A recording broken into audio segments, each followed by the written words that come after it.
கேரள மாநிலம் ஆலப்புழா மாவட்டத்தில் உள்ள புலியூரில் அமைந்துள்ளது திருப்புலியூர் மகாவிஷ்ணு கோயில். நம்மாழ்வார் மற்றும் திருமங்கையாழ்வாரால் பாடல் பெற்ற இத்தலம் 108 திவ்ய தேசங்களில் 72வது திவ்ய தேசமாகும். இறைவன் மாயபிரான் என்ற பெயருடன் கிழக்கு நோக்கி நின்ற கோலத்தில் காட்சி தருகிறார். தாயார் பொற்கொடி நாச்சியார்.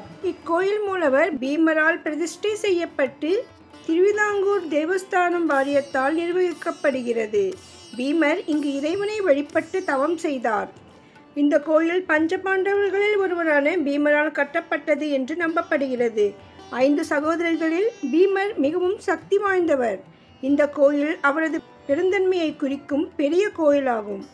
மேலும் பீமர் பயன்படுத்திய கதாயுதம் கோயிலில் இருப்பதாக நம்பப்படுகிறது. இதில் விஷ்ணுவையும் சப்தரிஷிகளையும் அத்ரி, வசிஷ்டர், கஸ்யபர், கௌதமர், பரத்வாஜர், விஸ்வாமித்ரர் மற்றும் ஜமதக்னி ஆகியோரை வழிபட்டார்.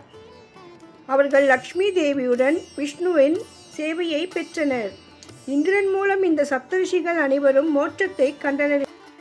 ஒரு காலத்தில் சிபி சக்கரவர்த்தியின் மகனான ரிஷதர்பி வெள்ளம் ஏற்பட்டு சரியாக தாவரங்கள் இல்லாத ஒரு பேரரசை ஆட்சி செய்தார்.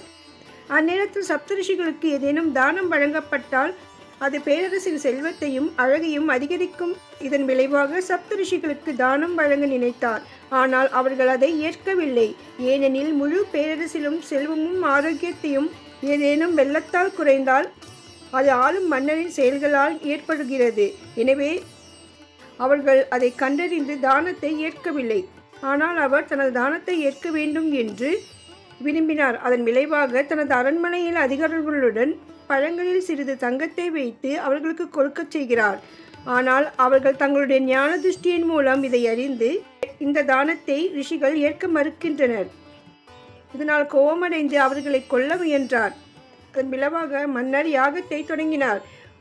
அதில் கிருத்தியை என்ற பெண்மணி தோன்றி அனைத்து சப்த ரிஷிகளையும் கொல்லுமாறு அசுரனுக்கு உத்தரவிட்டார்.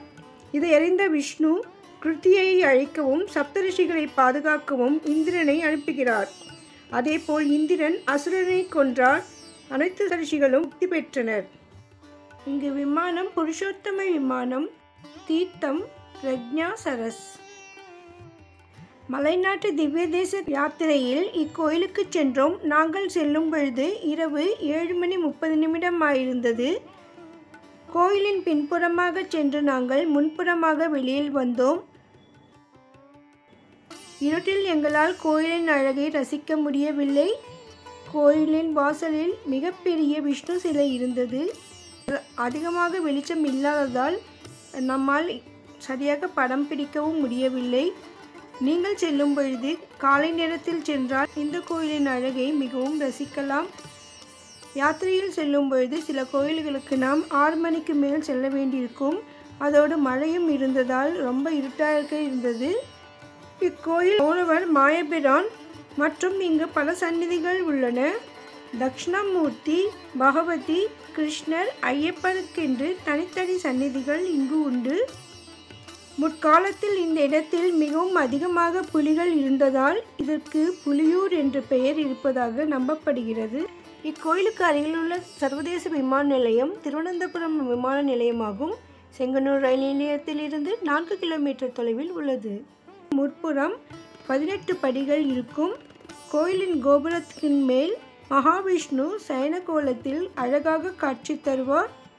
இக்கோயில் அதிகாலை 4 மணி முதல் 11 மணி வரையிலும் மாலை 5 லிருந்து 8 மணி வரை திறந்திருக்கும்.